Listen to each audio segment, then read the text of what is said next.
हैरत जी ॻाल्हि आहे, हेसी ताईं को धणी साईं पैदा कोन थियो।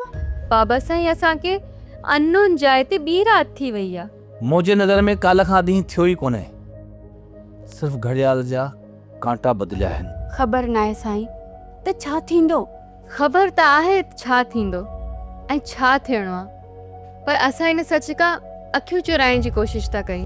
तूं कहिड़े सच खां अखियूं चोराइण जी ॻाल्हि पई करीं थी? बाबा साईं, छा तव्हांखे सच में अंदाज़ो न आहे त हाल तूं कहिड़े रुख पई वञे?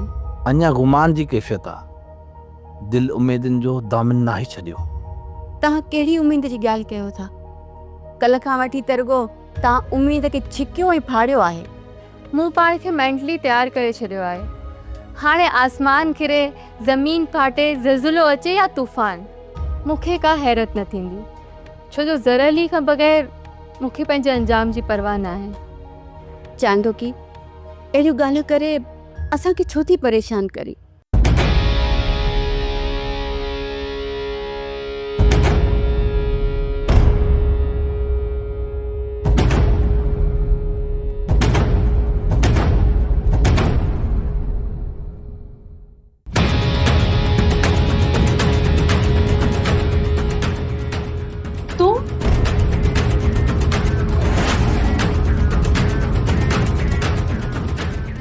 चांडोकी,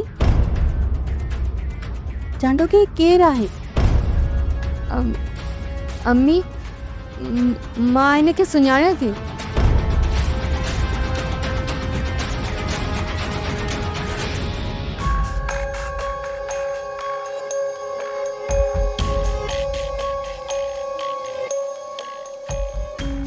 हू किथे आहे?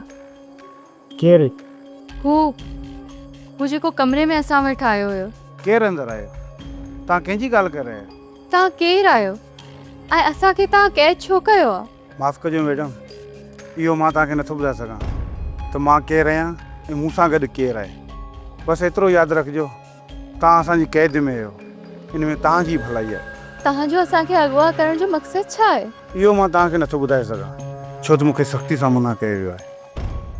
सोप सीरियल वेरन जी वस्ती तमाम एपिसोड्स ॾिसो HD क्वालिटीअ में। विज़िट करियो असांजो YouTube channel Sindh TV HD drama. Subscribe कयो असांजो official YouTube channel Sindh TV HD drama ऐं वधीक अपडेट लाइ बेल आइकन खे क्लिक करियो।